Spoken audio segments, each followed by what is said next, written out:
Now I'm going to show you this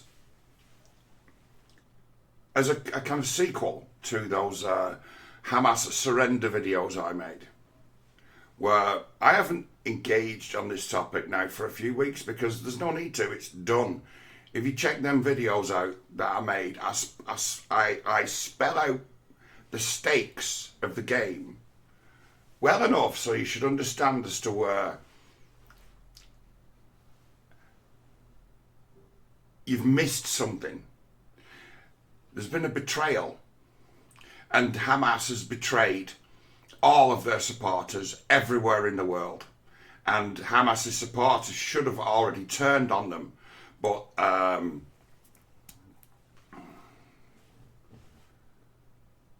they've got so many people who are in it for a career, and it's like, what am I without the struggle?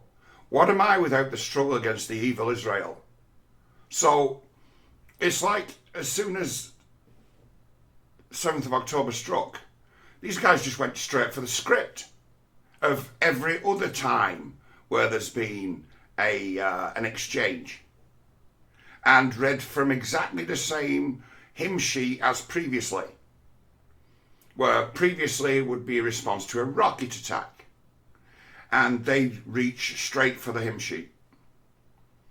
And they use the same hymn sheet now, and they can't get off that hymn sheet when marauders have basically, the state is afraid of something. The one thing the state is afraid of in every country in the world is gangs of marauders in vans and cars and pickups with guns openly bloodletting in the street. That is the worst thing that can happen to a government. That will bring your government down when you can't stop that. That will make your state crumble. And we've seen it before. It's the typical tactic of what was once the PLO and then became the standard tactic of ISIS. Take the town, ransack it, do what you like. We've already killed all the police. They let us just drive in and welcomed us with open arms. We spent 2 weeks working out who the people to kill were, who could make the best example to the people as to that there's been a bit of a change of regime. And we've got every dickhead now in the world has arrived to help brutalise this population. That's what they do. So when you see that, wherever you see it, it's going to be annihilated, because it's the only real credible threat to a government. And then you add to it that Hamas, by their own supporters, are not recognised as a state actor. It then deprives you with kind of the law in which to judge them, or for Israel to judge them. So that's an absurdity. That doesn't stand. It's like, well, the book says that the laws say, the Geneva Convention says. The Geneva Convention says that if you're not wearing a uniform, you're committing espionage and you can be summarily executed. What does a Hamas uniform look like? They don't have uniforms. So the strictures of the Geneva Convention do not apply. When you make your command centre a hospital out of cleverness so you can hide behind magical force fields of human rights, you don't deserve any support. And this is obvious to the likes of myself, others. I think this whole thing has been a tremendous shit test as to who's got a moral compass as to what is right and who is wrong, who can separate the wheat from the chaff, and who can pass good from evil to act. Loads of people have failed. Loads of people have failed the imagination test on this one. This lady hasn't, right? The only YouTuber I keep up to date with these days is Demirep, otherwise known as Grannyopterix. Now, Grannyopterix has this right, and has had this right from the start as well.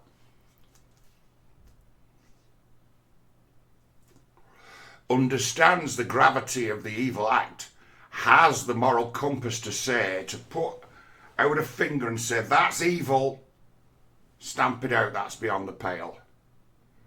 Don't give this an inch. Don't negotiate with this. Don't even give them the chance. Stamp them out. She understood right from the start who the good guys and the bad guys are in this scenario.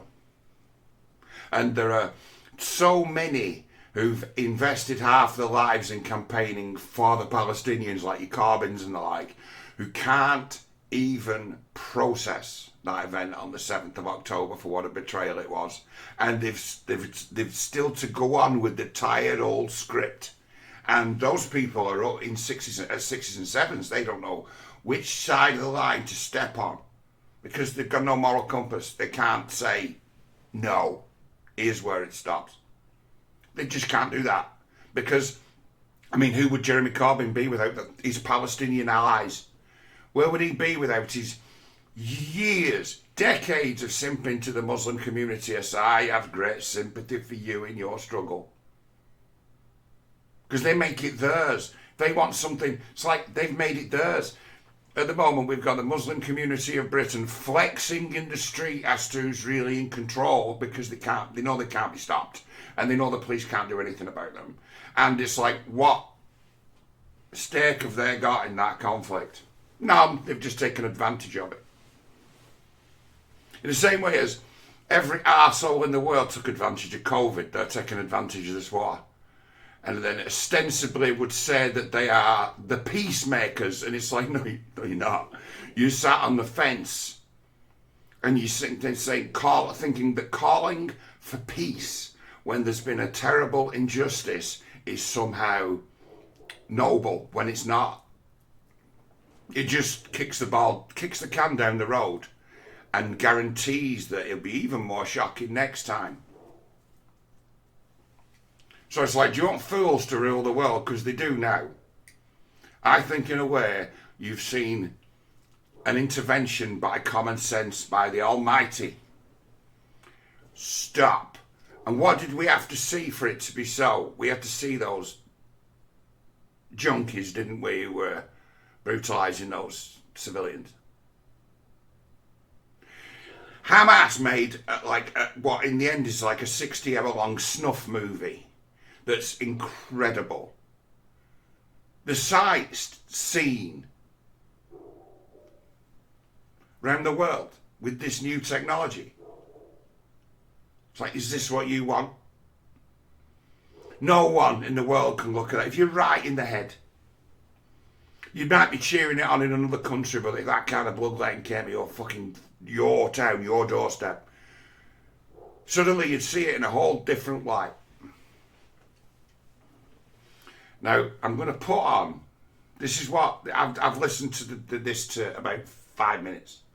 I thought, so far, because I've been conversing with a few people who've had views on this topic, who were actively making videos about it.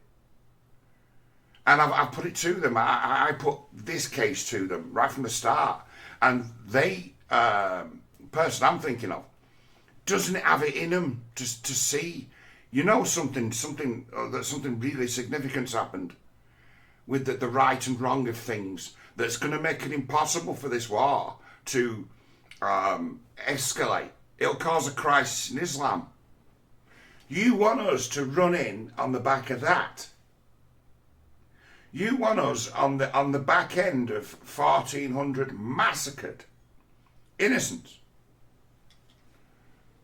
to throw down and risk everything for you. In what world is that possible? Well, let's say they're fanatics, as to say, religious fanatics, mystics. When the next, after the bloodletting, because they don't know what they're doing. Bloodletting, shock. They don't know what they're doing. They're working with like 1960s assumptions as to what the effects of trauma and terror are on people. And they don't understand other people. They just understand that everyone else is not them, therefore wrong. So this kind of, in their minds, they've never updated their software from this kind of psychological terrorism by punishing the people for being not them. They are the worst of the lot, the radical Islamics. And they've not been that. They became that. Radical Islamism, as we see it now, was born in the 1960s and 70s. Political Islam. It's like, how did all this trouble start? Egypt, right, got their independence from Britain. But because the Suez Canal was there, Britain's like, you don't have to have an army. You don't have to have one. Why? We got 50,000 troops at Port Said. That's as good a garrison as anywhere in the world. We got the best defences. We've got the greatest navy. That's our main port. You don't need an army. If anyone messes with you, they're messing with us. So Egypt a protectorate. Nasser comes along, ostensibly a socialist, but the Americans, at the same time, they think he's one of them guys. He thinks he's one of them. The CIA give him the green light. Yeah, this guy's okay. Yeah, we give him the benefit of the doubt. Nationalises the Suez Canal. Private property. Buys an army off the Russians. Receives military aid from the Soviet Union and is equipped with a state-of-the-art like patrol navy, air force, army. Tanks, anti-tank weaponry, guns, mortars, small arms, uniforms, vehicles. Everything coming from Russia and Czechoslovakia. Armed that country and set them loose on Israel. It's like, if you don't see, right, the Israel-Hamas war as actually a leftover from the Cold War, you don't understand this crisis well enough to talk about it. A leftover from the Cold War, part of an old, larger strategy that ostensibly collapsed 30 years ago, but can't really be in that way turned off. Well, let's have a listen. I don't know her name in real life, this person. Apparently she used to work for the BBC. Now, that's to me another example of, right, the BBC are frightened of talent and they're actually frightened of intellect, frightened of it. And their best minds are at home doing nothing or else making YouTube videos. But this is like hyper accurate as to the state of play right now.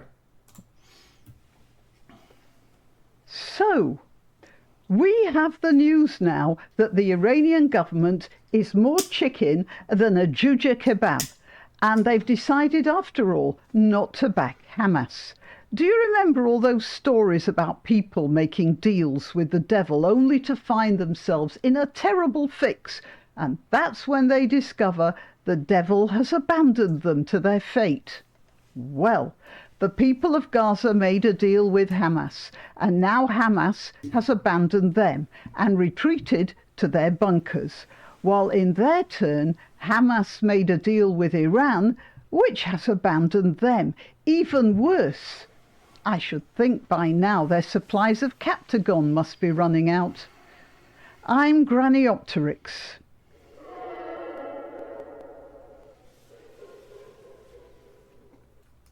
Iran has deserted Hamas. I did say early on that I believe the Iranian government must have got a bit of a shock when they heard how Hamas behaved.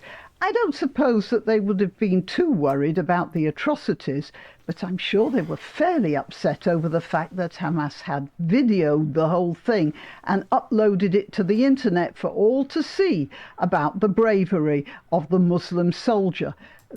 Perfect. That's exactly right. You did what with those weapons we gave you? It's like these great powers that would use Hamas as a cat's paw. Their grand strategies are going on in their head as well. And they'll be patting you on the back and patting you on the back and patting you on the back. It's like if you know, a smaller one. Say you were in a rough place, in a rough time, and you groomed a teenager to be a bully and a thug. Taught him all the tricks of the trade. And then you said one day, okay, that guy I want you to sort out for me, that enemy, can you go and deal with it for me? Oh, yeah, I'll go away and deal with it. So you're expecting Mr. Big Thug to go and have a proper word with the person and make it so they understand that you're there. So you want him to hurt the guy, so he remembers. To use violence to teach fear. Right? That's what you want. And then Thug comes back and says, cut his fucking head off, it's in this box. You did what? I told you, I wanted you to scare him and I wanted you to hurt him, and you've done what? Yeah, left his headless corpse in his front garden. You did what? I thought you'd be pleased. Pleased? Gone. Gone. Get out of here and never come back. What? But I thought that's what you... No.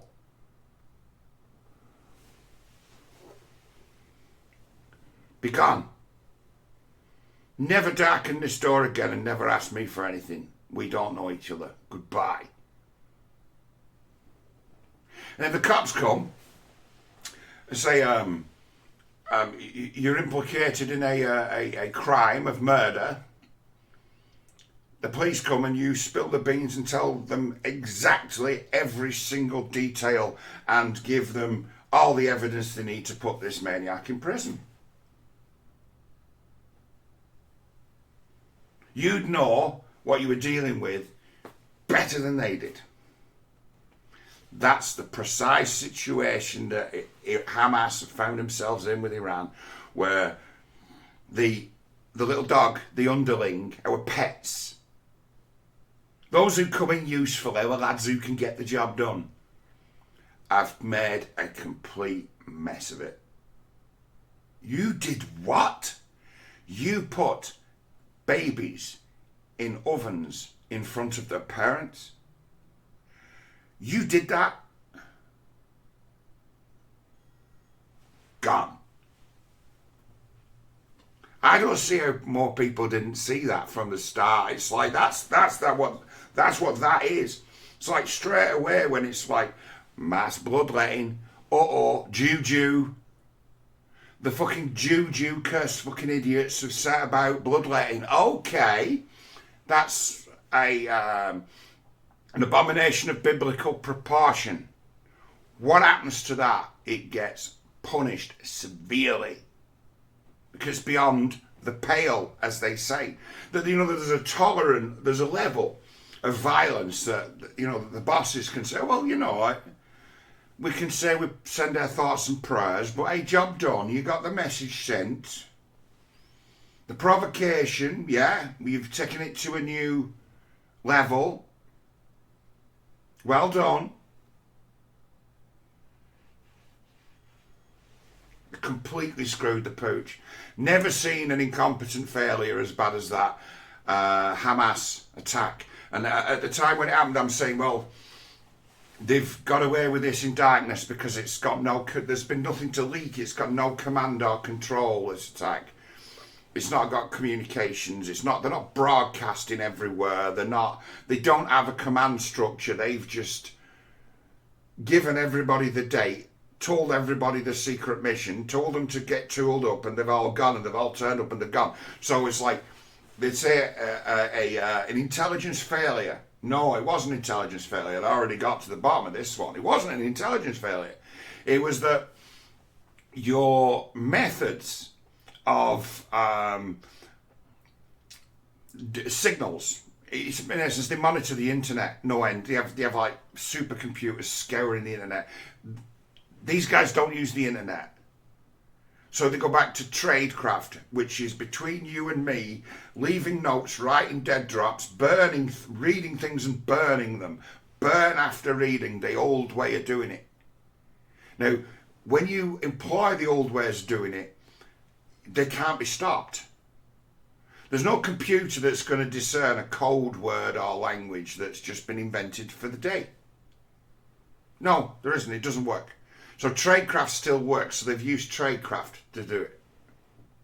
Now, the expense of using tradecraft is no detailed orders, no command or control, no sergeants, no brass, no colonel leading the battle. The guys orchestrating this offensive just say, go in. Just go. No one's watching what they're up to. It's like they've let the most dangerous fucking maniacs in the world loose and said, do whatever you want, whatever you think is going to cause the most harm. So they've broken off into little teams and dealt with it. And then in and amongst them, say 100 people in crews have been given a list of people that they want assassinating. And they just let it go. So there's the intelligence failure that they speak of. How Mossad must have known. It's like there's always something going on. So that it was all quiet. That all quiet on the Western Front shit was Anthony Blinken talking about the week before talking about it. It was him who didn't have a fucking clue because he hasn't got a clue about much at all. He just somebody runs his mouth. He's an Obama acolyte. So he's an upstart. He's like Obama. He's from nowhere, is no one, but has made the right friends on the way up, therefore, international statesman. What makes him qualified to be an international statesman? Friend of Barack Obama. This is how absurd the world is now. When the world becomes absurd as it is, you will find that the desperate people in the world might just reach for juju, might just reach for blood magic. And they have, and they do. But we just don't hear about it. But this sort of large-scale, Rwanda-style bloodletting, that's where the end of the story stops. It's like, okay, volume 2, retribution. Everything stops for it. See, Granny, she gets it. I wonder where I get it from. I wonder where I get it from. But she gets it. That's because for all its atrocities, nepotism, incompetence and corruption, at least the Iranian government has all the trappings of a proper government structure. It's sort of embarrassing for a legitimate government to be associated with something like that. Obviously, the $10 billion Biden bribe might have helped, but I'm also pretty sure that they realised that Hamas was completely outside their control. But then, what did they expect from a lot of drugged up, hate-filled fanatics who'd been promised paradise and virgins in death and in life, $10,000 and an apartment for every hostage they brought in? So for all their videos showing Hamas training, crawling under barbed wire and hanging from poles and that sort of thing, they lack the three things an effective army must have. Discipline. Yeah. What's she going to say next? Discipline, command and control. She's saying what I said a couple of weeks back. I like that. I like it when people see that. Straight line. Discipline when out in the field, a legitimate command structure, and a purpose beyond just killing.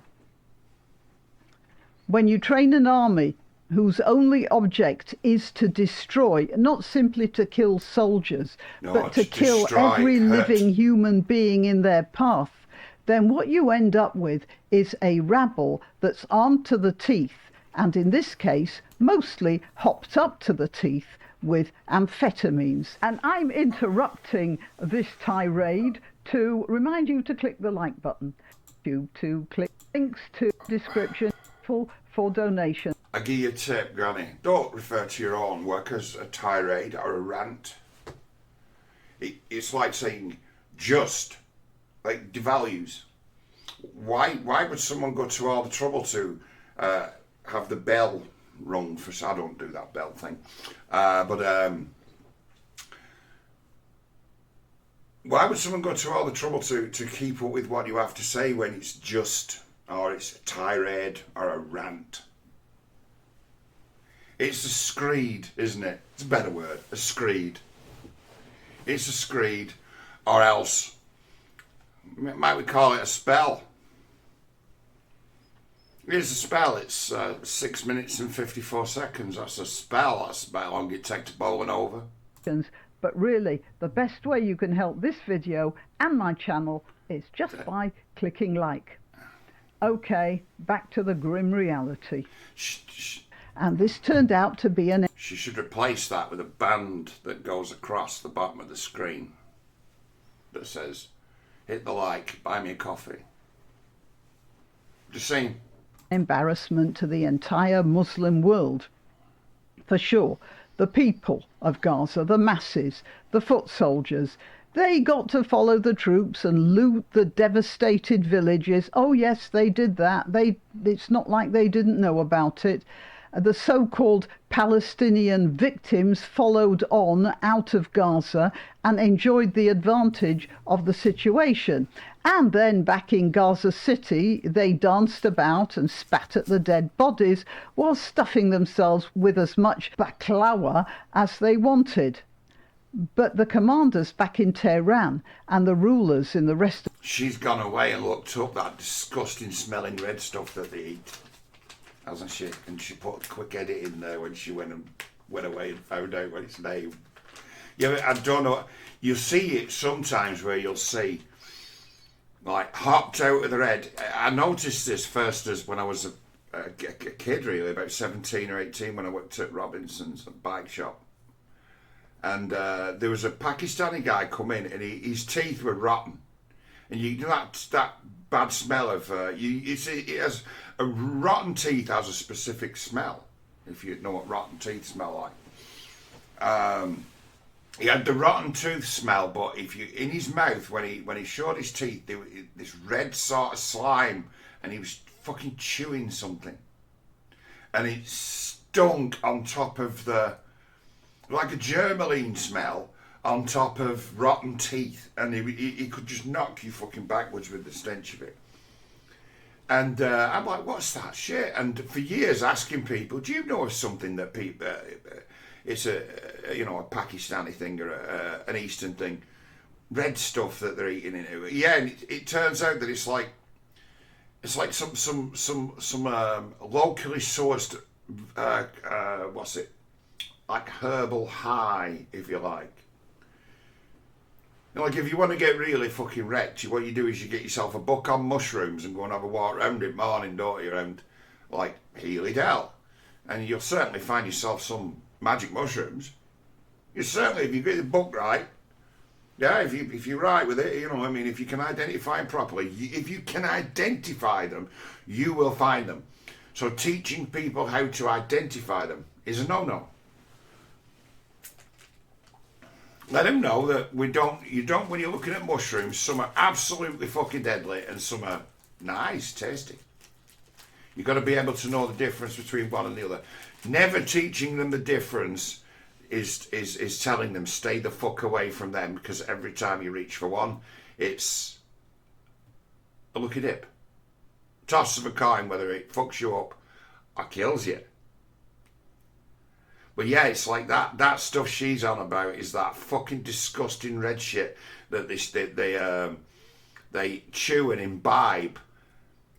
That gives them like I think it's something like an extreme like tobacco style high. So yeah, it's like there's a thing that I like to point to, and it be, you know, recently there's been talk in Rochdale of like big drugs gangs, right? I've never once ever heard it reported on anywhere in the media in this country or else anywhere else that would identify that there's a problem with heroin addiction amongst the Pakistani Muslim population. Has anyone even ever thought of that? It's like there's tales that are famous in my gang, right? My mates. Whereas they're all roughly the same age. I'm like 2 years older than these guys. And they were all roughly the same age. They all went to school together. And they're still mates together now. They're still a gang. I still have a gang out in the world. I just don't have any money. And they drink. And they've all done quite well. So they all go on holiday and stuff. And I don't have money for that. So I go to the barbecues and the parties and stuff like that. I get invited. But it's like these guys used to know. They used to be 16-year-olds who one of them could get served, so would go and buy 20 cans of lager, and then they'd go and sit behind the bandstand in Fairlinge Park on a Friday, you know, and usually after school because it gets dark. So in Rochdale, if you're going to see violently drunken teenagers, you'll see them on a Friday night about 8 o'clock. Because they've started drinking straight after tea or else straight after school, and they fucked. And it's because they have to do it outside in places where there's no street lighting. It's not hard to work out. But these guys I knew, they'd be smoking fags and drinking lager and cider behind the bandstand at Fairlinge Park. And who used to join them behind the bandstand, Fairlinge Park? Well, Pakistanis. And what would they do behind the bandstand? Drink whiskey. Drinking whiskey and taking amphetamines. One of them's a taxi driver. In fact, two of them are taxi drivers who used to go around the back of their taxi drivers. You know, taxi drivers end up in trouble with slags, with promiscuous young girls who think, that might be a laugh, and then later regret it, and then they're in trouble. Yeah, it's like telling you tricks like extra strong mint. No one can tell. And it's like these were guys who were driving around in taxis all day, fucking wreckheads. You think, your driving's a bit off today. Well, they get bored of it. So if you get bored of work and you've got bad habits, you bring them to work with you. Bring your bad habits to work with you. Be a drunk taxi driver and no problem. Be a taxi driver on whiz, on amphetamines. No problem. Be someone who's an alcoholic, right? Who's hiding it from everybody. But everyone sees they're drunk, everyone sees they've gone blotchy, everyone sees that they're going down. Everyone sees it. So these are the people we're talking about. So you'll never get it. You'll never hear anyone address us say, hey, sure there's a lot of wreckheads amongst those Pakistani youths. What? Yeah, full of drugs. And drink. And it's like, why don't you ever see people in the pub, black Pakistanis in the pub? They never came in, they never crossed the threshold. You'd never know. I don't know any. I know lots of Pakistani people. I've worked with so many, lived around them, given money to the businesses, paid money into them, had relationships with them, done work for them. Never seen one in a pub, never seen one drink alcohol, but they do. They keep it real quiet, have these double lives. Because of that, it makes them bad drunks, binge drinkers. They've not like done what us Western folk like my good self has done and taken to having a bit of a drink every day, even. Just to keep the tolerance up. So they've got no tolerance for it. So you get like often like mad dog behaviour from them on not understanding drink, having no respect for it. So some guy who doesn't ostensibly drink but wants to get wrecked, so decides to drink like one of those half bottles of whiskey. He's going to be a fair dangerous fucking man if he's not flat on his arse. You never hear anyone talk about drug addiction and that kind of social degradation amongst the Muslim community as if it's not real. No, Muslims don't drink. Okay. Muslims don't take drugs. No.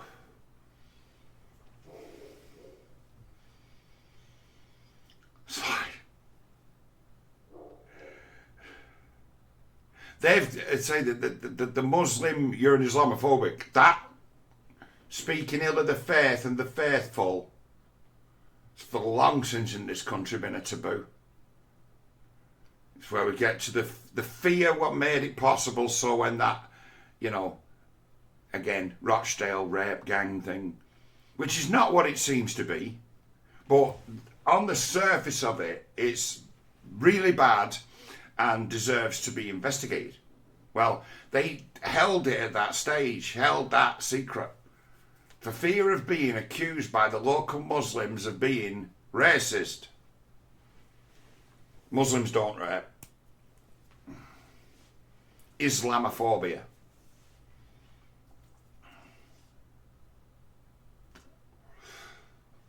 So if you're going to play that game, right, Muslims don't, and then the people you support over in Palestine, Muslims do whatever they want, put babies in ovens, chop people's heads off, burn people to death in the fucking, set their houses on fire with them locked in the cellars. They do that.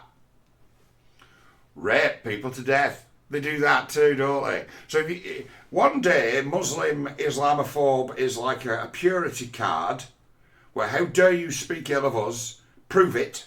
And then another day it's, hey mum and dad, I just killed this guy, look. Which is it? I'll say what it is. It's the beginning of the end of anyone putting up with any shit from them with the fear of that being thrown at you. It's like Islam has delivered onto itself a magic weapon that it tried to wield and didn't understand properly. And attempted to dabble in juju and mysticism and prophecy and unleashed a deadly weapon on themselves. It's not just the Israeli Defense Force.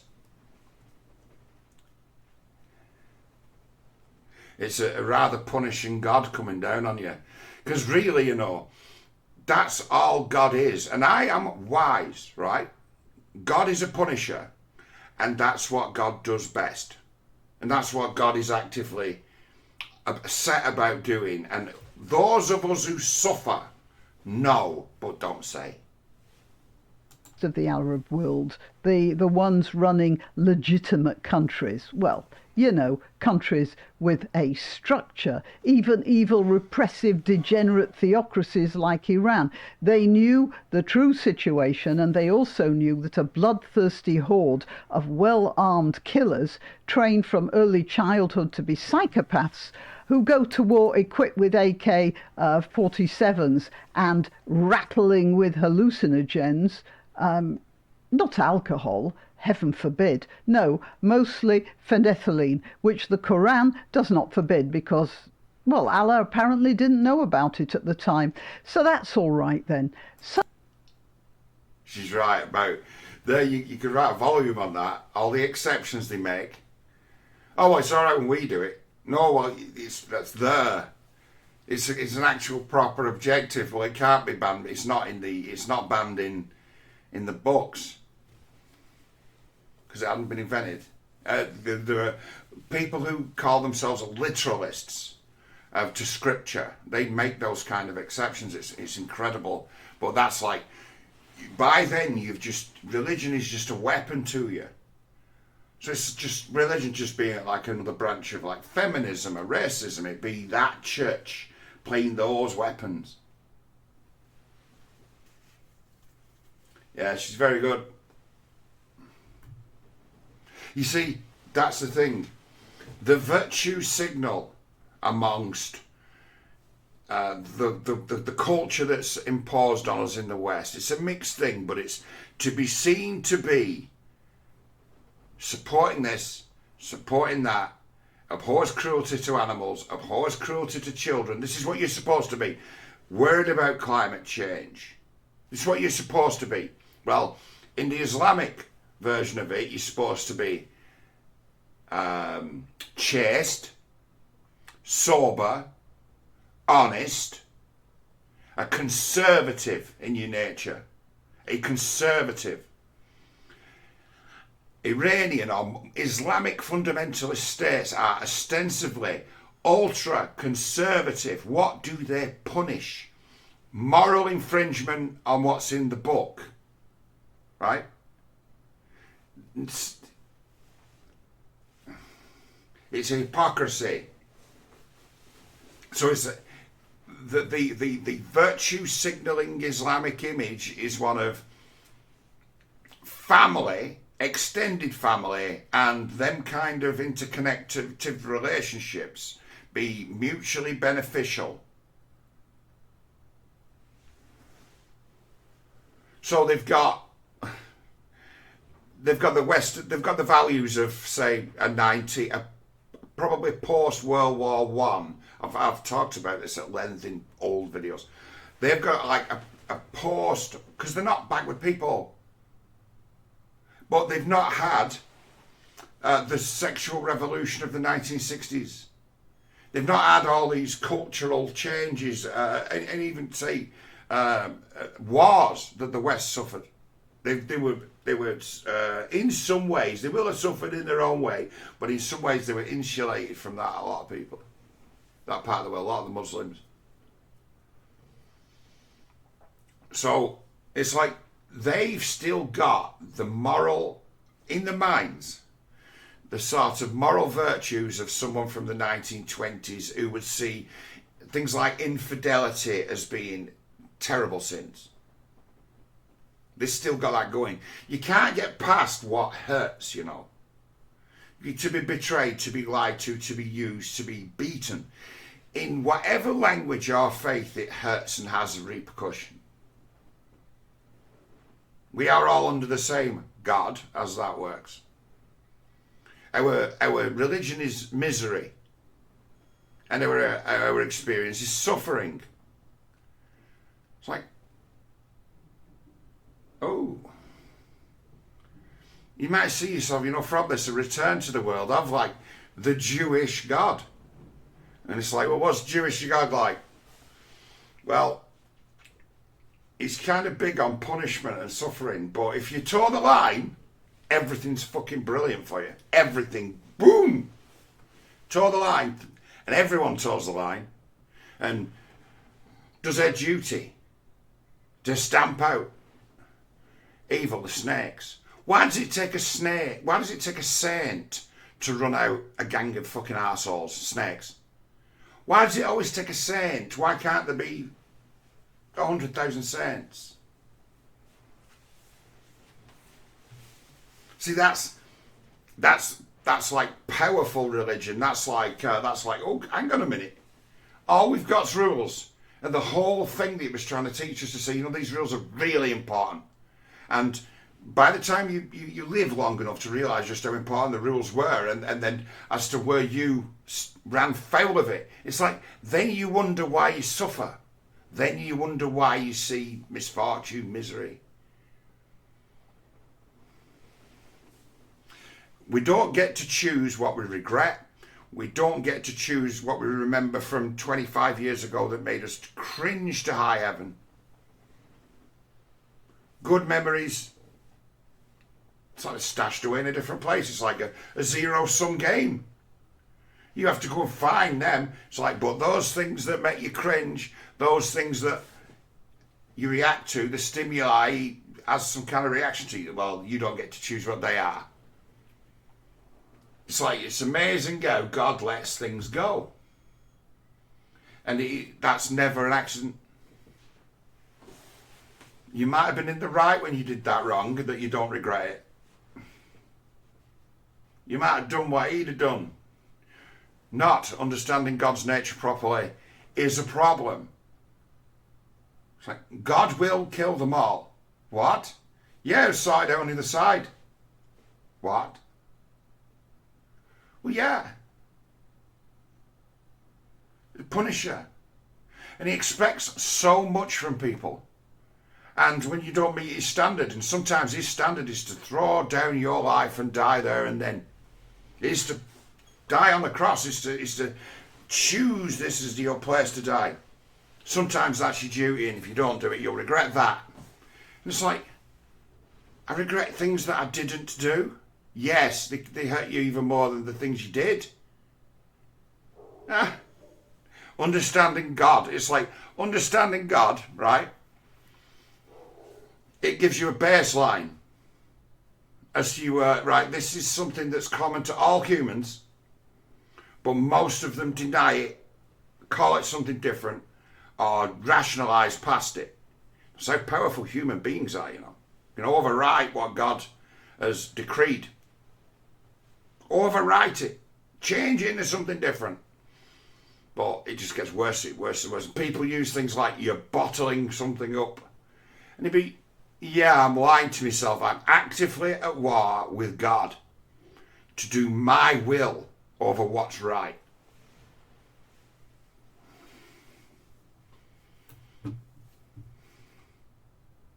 See, I like this one. She's thought-provoking, thoughtful, smart. Is trusting herself to say it. She's not been sitting for hours writing this one. She's not reading it off a screen. She's just, I'm saying my part, and I'm going to make my case as well as I possibly can. It's like strange, isn't it? She'd be 70, I dare say, and has got the good sense to have grey hair like older ladies used to before they just all went brown and blonde, and you don't see many distinguished looking older lady. Does well. I hope she continues to put her input in, because you can see she's got it in her as to where she's got a lot of experience at dealing with people, this one. And she's someone who's had a load of kids and been one of them. No. Proper mums who's looked after them. Bet none of her kids have got problems with alcoholism.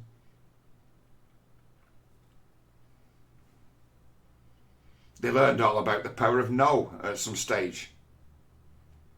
And that not be seen as a weakness. Such an army is not controllable and could go rogue against anyone, not just a few villages of the Israeli peaceniks in the desert. Like most terrorist organisations, Hamas had not only exceeded their remit, they'd exceeded their competency. But that's the other trouble with rabble armies, isn't it? No checks and balances in the command structure. In all this horror, it is grimly amusing to see the Ayatollahs squirming while they were faced with a choice of either saying they didn't know, in which case that would be an admission that they had no control over their proxies, or they had to say they did know about it beforehand and so accept responsibility for a massacre which even the most murderous passages of the Quran didn't actually sanction. They chose the former, which was the lesser of two evils, if you ask me, because although the masses might deny it happened, the governments know exactly that it did and what it did, and I'll bet they're as much rooting for the destruction of Hamas as anyone in Israel. Bang. I know I've talked over her somewhat, and I've had my say, and I've brought together all kinds of different bits and pieces to try to make a case, but that is from my perspective, that is a perfect summary of what's transpired on that level, as to the level of the soul, of consequence, of repercussion, of disgust, of despair, of we've got a choice of shit or even more shit. We've got a choice of disastrous cataclysm or end of the world. What we're going to choose? Let's choose the disastrous cataclysm, shall we? I think we better had, for the sake of all of us, because I don't give a fuck who you are or what country you are in. There are limits you could take your population. There are limits as to where your power become meaningless as your society collapses.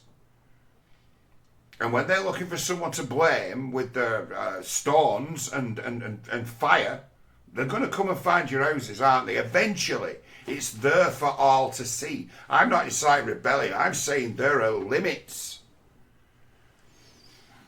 to what population will stand for. And when everyone takes to the street with an half-end of brick and a box of matches, oh no, you don't have a government anymore. So when you don't have a government anymore, these people in ostensible power have to reach for the muscle. And by then, do you think the cops that they've now put in place are going to be interested in, we need you now to take place in an armed struggle?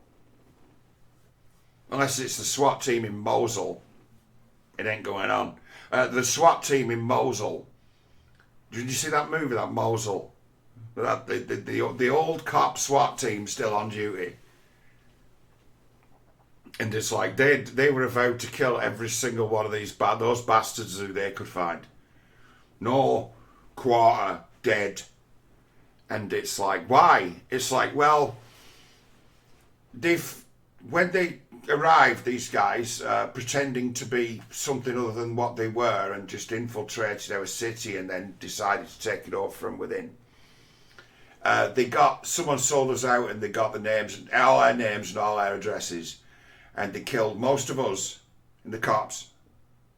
And if they didn't kill us, they killed their families. And they've taken, in the team, this guy, they've got his wife. And they're like, those guys are like, come on, watch that movie. It's based on an actual real unit. And it's like, so it's like, as long as that SWAT team was operating and massively feared by ISIS, it's like there was still a government in Mosul, there was still a local authority, there was still a council, because they were still on duty. And something that struck me as to that movie, a war movie, but in some ways, like, not a war movie, because it's like these thugs, these ISIS pricks are junky adventurers, westernized, perverted. And when them cops come along, guns up, they just shoot those bastards. And the crackpot ISIS fighter, right? He takes 2 seconds to work out whether or not it's a dream or whether it's really happening. And that's as long as it takes for him to be shot dead. So it's just a matter of walking in and going, bang, bang, bang. You're not going to do anything. You fucking crackpot fantasists. You're not soldiers. You are thugs with guns. Murderers. You're not soldiers. So it's like them cops were cold-blooded killing murderers. Send them guys in and it's just pop, pop, pop. It ain't no movie thing. It's about these guys are hauled up in some building with a load of drugs and slaves and pornography and the internet and they're having a party. And in they come. Bang. They kill the commanding officer who's brilliant in that Mosul. You should watch Mosul. I don't want to give the story away, but they booby trapped the stash of pornography because wherever he went to one of these ISIS halls when they just run the rats out, he would gather up all the pornographic material and throw it in the bin. And they got him in the end by booby trapping the porn. Thought of, we could have him, yeah, we could probably catch him. We'll leave a booby trap for when they come round. Because once they've been, right, once they've been and cleared out our shit, it's like we go back hoping to find our stashes of drugs and porn, and they've found our porn and thrown it away. We'll booby trap the porn. And that be, you're at war with ISIS supposedly. Oh yeah, religious warrior. Really? That's real? No, it's not real. What is real is that murderous fervour that those serving cops had for getting revenge on those bastards. That was real. That was a divine spirit. That was a holy war. Killing those bastards. But they're the chosen people. ISIS, rise up. Caliphate, jihad, religious war. It's like, you are junkies with guns. Don't know you're born. Do not know you're born. Junkies with guns.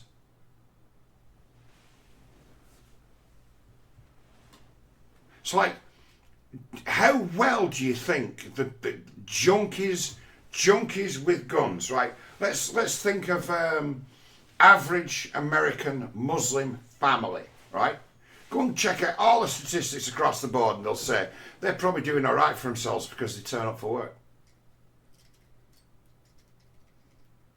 Look out for each other, tend to be in stable family units with children, don't waste the money on alcohol and parties and things like that. Don't waste the money on that. So they have give themselves a better quality of life, right? Average, let's say that guy's coder, computer programmer. That's typical Muslim American family. Guy, say my age. That's what he would be. Right. How on board do you think he is with psycho rapist, junkie, murderer, Hamas, ISIS fighter? Because one of them's claiming the religious high ground over the other. That he's the guy, he's the one who's out doing it. Not the good Muslim who gives so much money out of his religion, so he has to give so much money to charity. They give it amongst the community usually. I've seen charitable donations in the past from members of the Muslim faith who's like, yeah, I have to give up.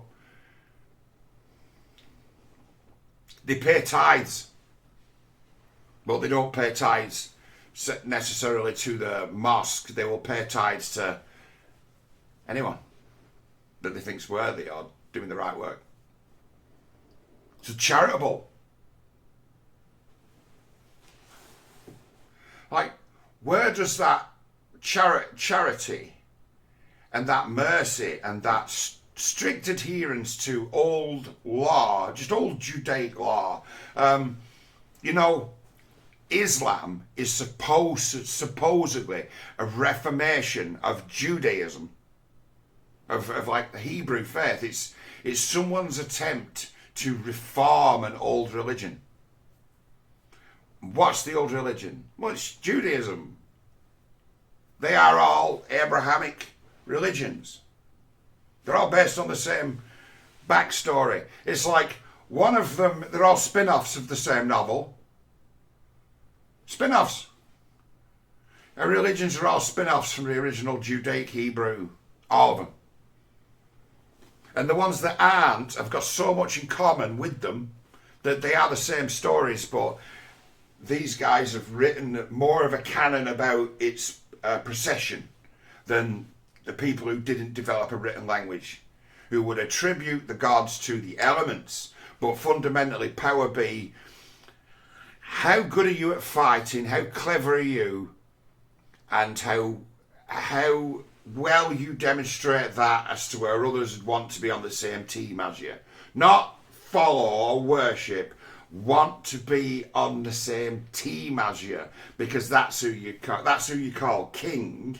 See, king, yeah, king. This guy, king, Eric. Why is he a king? Not because he's one to be worshipped. He's a king because he is the leader. We'd all say, yeah, we'll fight with him. That's why he's the king. Yeah, he turns up, yeah, oh yeah. How long has Eric been called the king? He'd been at the club for about 9 months when it was we'll sing a sing to Eric the King. Not long. He brought his own songs with him, and they were all changed or rewritten, but it's sing to Eric the King. And it'd be that as to where, yeah, it didn't matter who you were around that place, on that pitch, that club, even the manager of that guy. I want to be on the same team as that guy. He's my guy. I want to be on the same team as him. See, that is old world power. You can see it demonstrated there by Eric the King.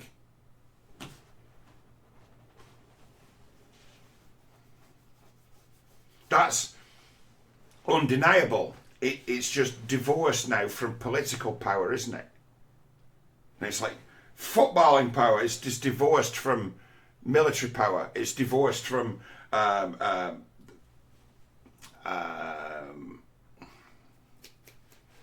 you know, the doing of war.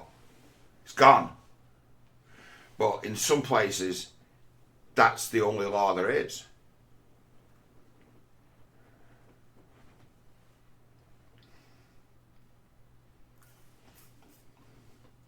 It's like, don't pretend there isn't any rules in the jungle.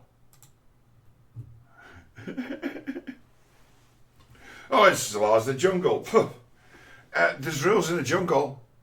It costs you your life not to obey them. It's not without rhyme or reason. Till next time. Why not treat yourself? She sells merch.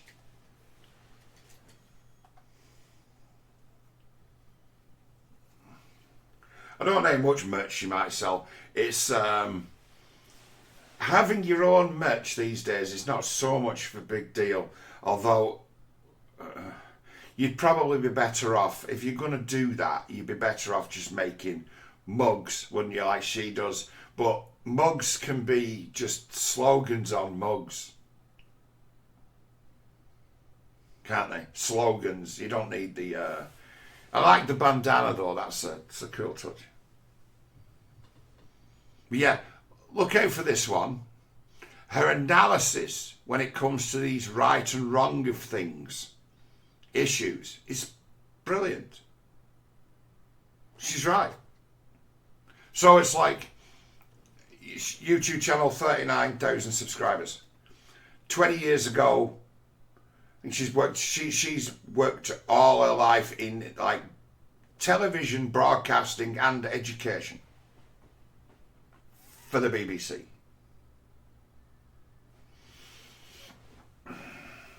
So, you know, like anyone who might stand against them and say, hey, hang on a minute, there's another way of looking at this. You might have gone off half cock. Gone. And she's another symptom of that. Although I always have to make everything about me because it's my video. And they got rid of me first, you know. Well, you don't want to be doing that. It's just a terrible idea. You know, there was a time, and I've seen this mentioned a few times in recent weeks. Corporate thinking back in about 2000. You know, the Steve Jobs way of thinking, right? You know, like Steve Jobs, Apple, that's people are talking about it. And it's like, well, I ain't selling so many. People are talking about it, aren't they? And they're like a mystery. The people who talk about them don't know fuck all about computers. They're talking about Apple. Now, I was a professional in the computer sales business. So when someone came to me and says, I want to buy a Mac, I would make inquiries as to why they want a Mac. Why do you want a Mac? And if they say, oh, it's a corporate thing, it's just the look of it, I like to be seen as, fine, sell them a Mac. But there was only one real reason why to have one. Real reason. And that was if you worked in certain businesses where you were in design and architecture. There was something about the Mac's operating system that made it so it could load huge page files. The kind of page files so where you could hook a Mac up to an industrial printing machine or hook it to it as to, you know, a massive color laser printer operation. A Mac could handle a magazine, where any kind of PC product, if you tried to open those great big PDF files and program this fucking great printing machine, it'd crash. You just couldn't do it. So Mac had an industry standard stranglehold, right, over that technology and marketplace when that was big. Imagine once upon a time what a big deal the magazine business was. The printed word, National Geographic, you know, how big an industry that was. Well, Mac within the Apple within that industry had a dominance because their operating system could manage these great big JPEGs and usually Adobe PDF files. That's why you'd have a Mac. And then since then, right, that problem was overcome with actually Windows NT4 fixed that. But by then, Apple had already cornered the marketplace on it. Everyone always went for them because they knew they'd always work. And many people had made promises at Microsoft and the like that they could make the PC do it too, and then failed to come through on it. So Mac got its name like that. And then suddenly they rebranded, they hired they tried then to break into the home market again, where they were only thought of as Toffs had them. They used to spend a lot of money product placing them. Macs. They were big. They had a good run rate. As many machines as they could make, they could sell, which not bad. But they're not big selling. They're not a big selling product. And then that iMac they made, the one that the PC built into the fucking portable television with a different box. It's like they spent a fortune marketing that, and then suddenly they're able to then at the right time be selling like one box off the shelf to dicks who really shouldn't be on the internet or shouldn't have computers. Sell them one box. So you go home, one box, you plug it in, and you plug your keyboard and your mouse in, and you plug it, and then it's on. So, idiot proof. and then sold idiot proof to the idiots. And then it's a matter of, okay, so Apple, right, they then become a byword for inclusiveness. Why? Because we've dumbed it down a little bit for you. And we're on the process of dumbing it down even more. We're making it easier and easier. And the product, the computer, what's available online and to you, more and more and more simplified. More and more user-friendly. So that's all they were thinking about with their operating systems. And the computers were just computers. Use the same components as any other computer in the world. Nothing different about them. They're just computers with a different operating system. You could take two iMacs apart. One would have a Seagate hard drive in, and the next one would have a Western Digital. Because the only thing that they were making, or the only thing that was special about them, was the boxes that were coming from China. The rest of it was just all whatever could be sourced. People used to build Macs under license in the UK and sell it as Apple with Apple. Yeah. At that stage, when that became easier to do, when the bosses decided, right, the only thing that's important is the brand name. Anyone can just whap a computer together. True. The important thing is the brand. People are loyal to brands, not people. Not even product. They like to associate with brands that make them feel good about themselves and tell them that they've made a smart choice in choosing that brand. Right? Now that's Apple marketing, isn't it? That's Steve Jobs bullshit. Well, everybody adopted that when it was the thing, and it was hilarious then.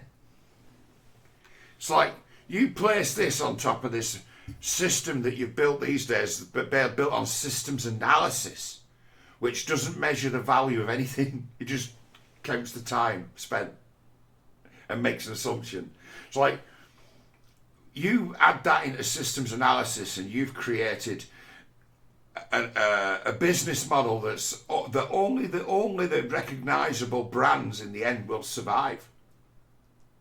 You'll fall by the wayside and then you'll tell yourself it was because our brand wasn't powerful enough.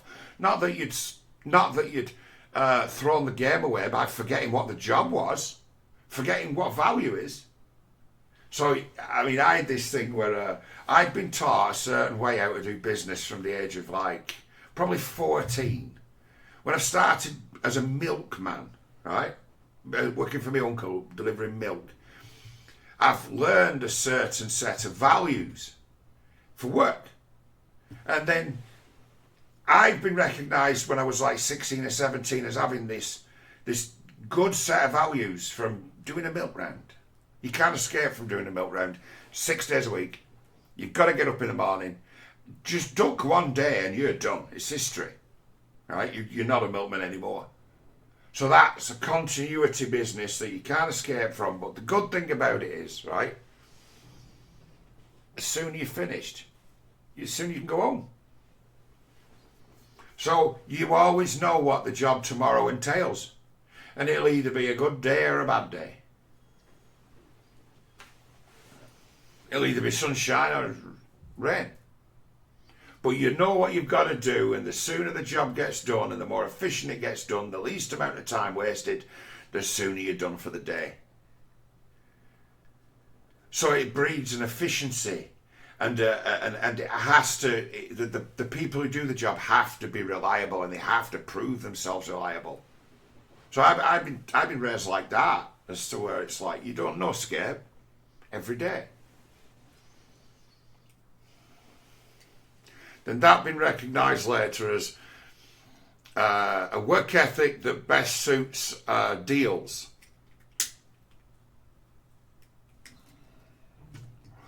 Zero-sum games. Job arrives, needs doing, gets done, money paid. Zero-sum game. So I'm a job and finish sort of guy. So I'm like, without cutting corners and making a game of doing the job right and by the book, how quickly can you do that?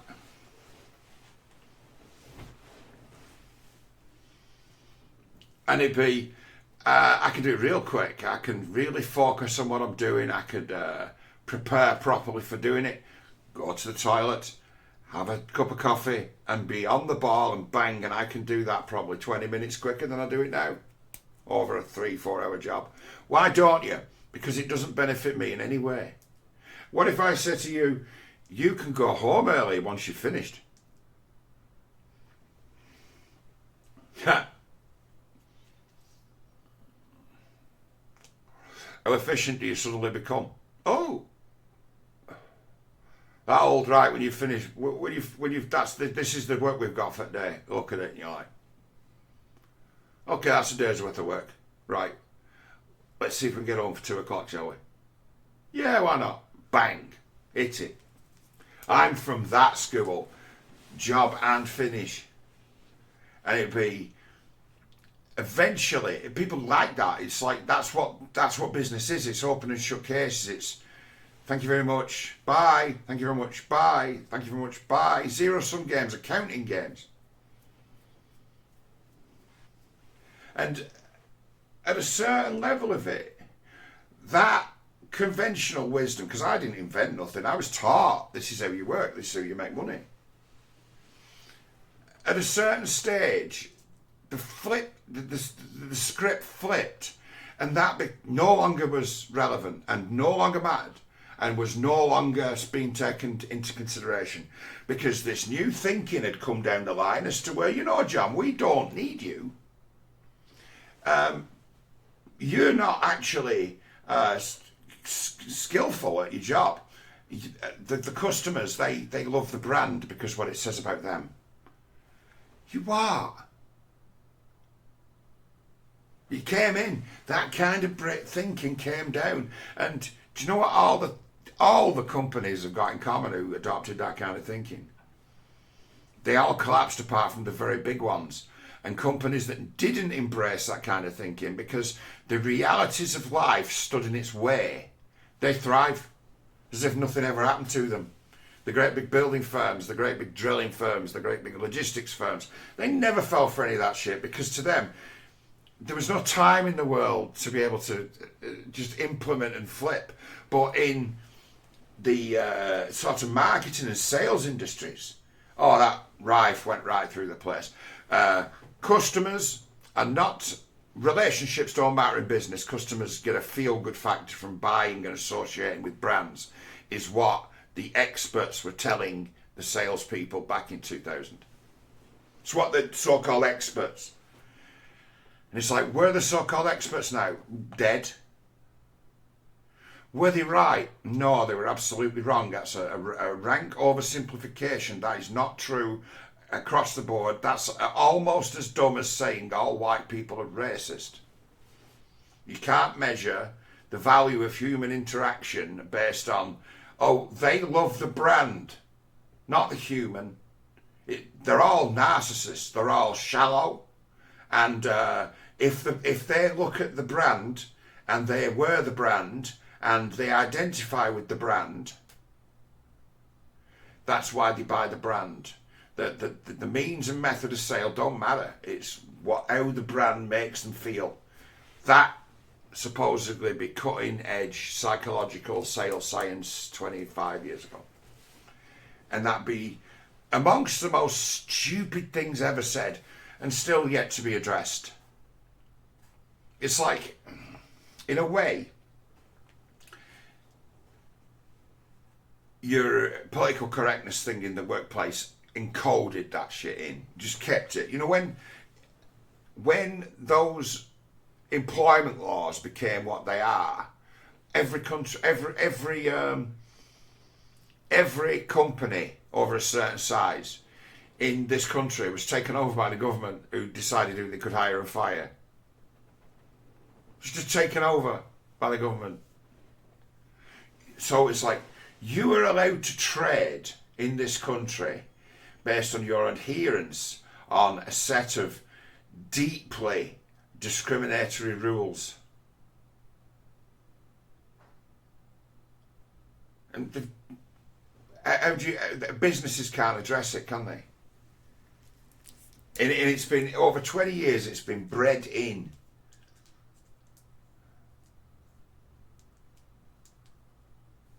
And then, then you wonder why, in a world like that, where that's supposedly cutting edge thinking, and it's the dumbest shit you'll ever hear. It's the dumbest shit you'll hear all day.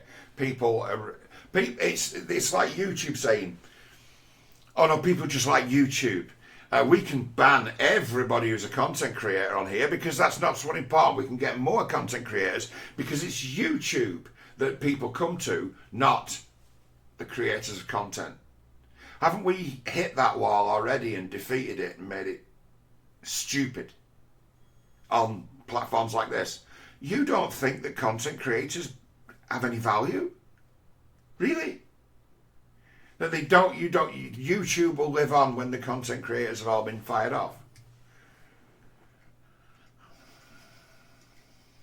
See, when that kind of dumbass narco thinking gets into power, what's next? It's only, the society could be seen to be a reflection of the values of its elite, who decides. The person who decides what's going to be in tomorrow's edition of The Guardian, he's got quite a bit of power, hasn't he, just to project onto others what the world is. And cloud living barn pot.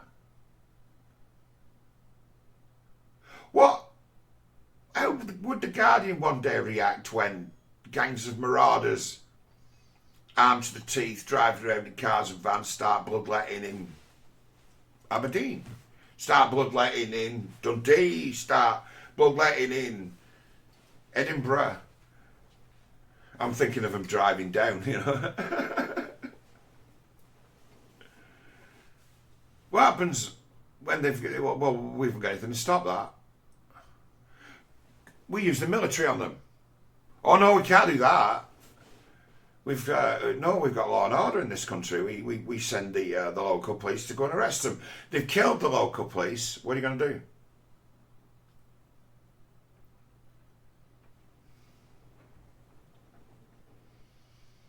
It's like our governments are constrained with what they can do about something like that when it breaks out.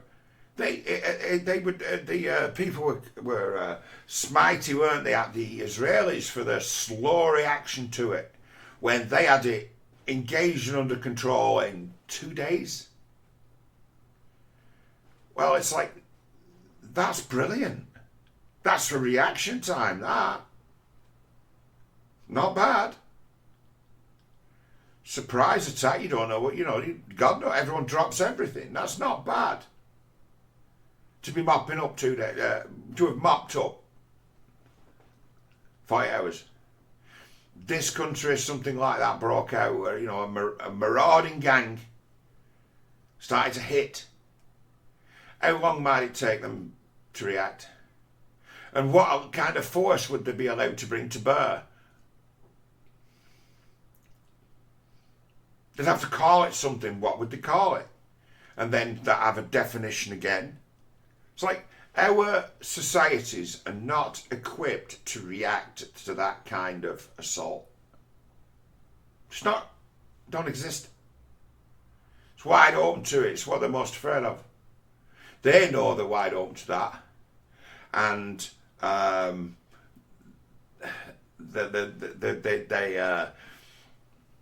so not to point to it, they don't hide the fact, if you ask me. So not to point to it, it's just something that's just left wide open like that.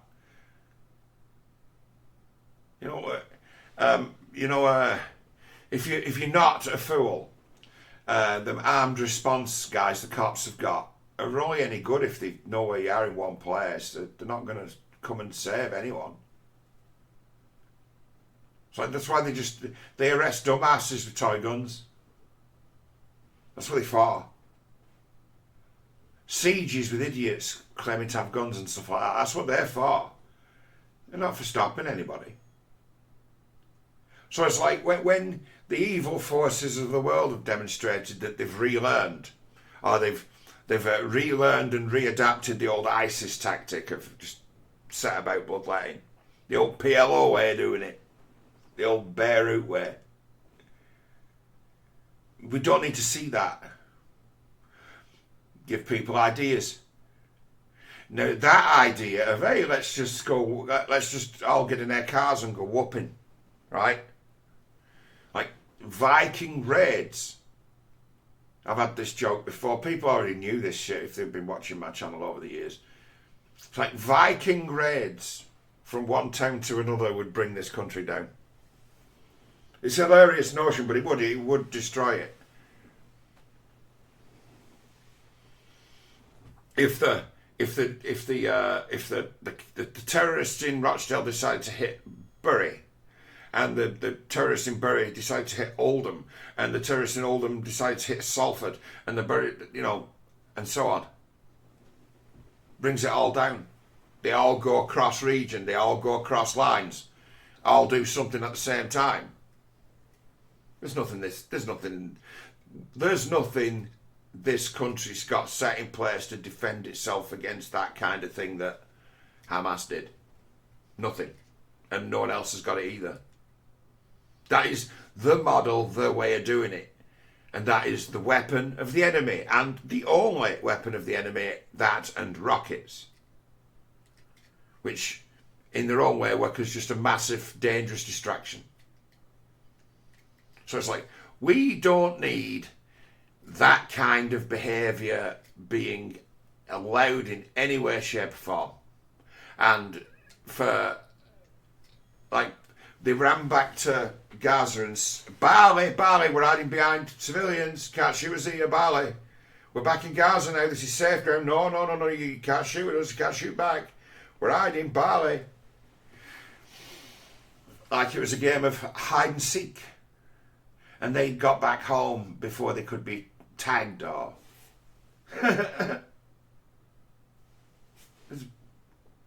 Really? So it went down.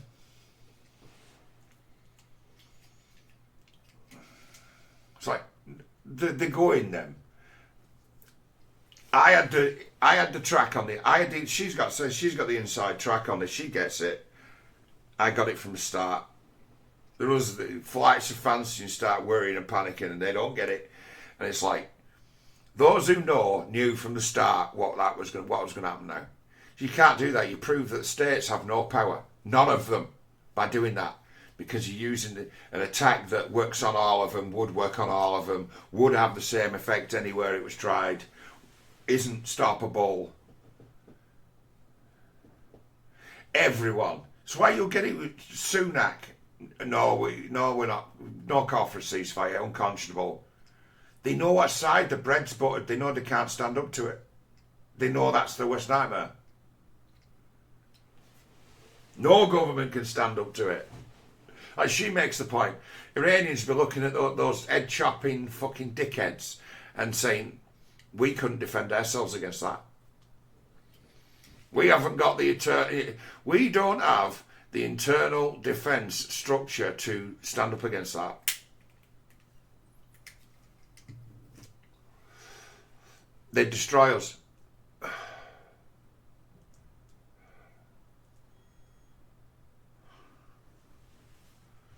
Not trying to give anyone ideas, but it's a matter of, if you want, right?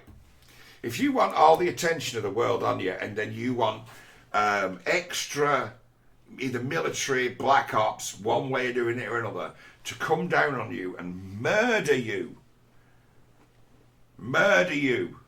get all their attention, drive around with a load of idiots in cars with like guns and knives and axes and machetes and things like that, and go and carve up some innocents, go and ransack a street or neighbourhood, and I tell you for what, they'll be coming to get you. That is a direct threat to the notion of a civilization. what people are paying their taxes to avoid at all costs.